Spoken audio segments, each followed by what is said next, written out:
Welcome to the Salmon Runs YouTube. Enjoy the video. You begin by securing your data and power. Back up to iCloud or your computer and plug the phone in or ensure at least 50% battery. Once done, connect to a reliable Wi-Fi network so the large file transfers smoothly. Now go to Settings, tap General, then Software Update. When a new version appears, tap Download and Install.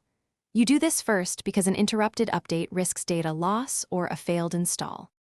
You'll now enter your passcode and accept Apple's terms to trigger the download.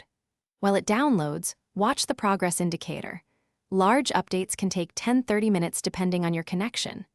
If the device reports insufficient storage, remove unused apps or offload photos, then resume. This avoids restarting the whole process. If Wi-Fi is unreliable, connect the iPhone to a Mac or PC and update via Finder or iTunes, which often handles downloads and installs more robustly. When download completes, tap Install Now or schedule it for later. The phone will ask to confirm and then restart to apply the update. You should stay nearby while it reboots and finishes configuration. This completes system migration and app optimizations. Once the home screen returns, open Settings right arrow General right arrow About to confirm the new version. If the update fails or the device is stuck, try a force restart. If that doesn't work,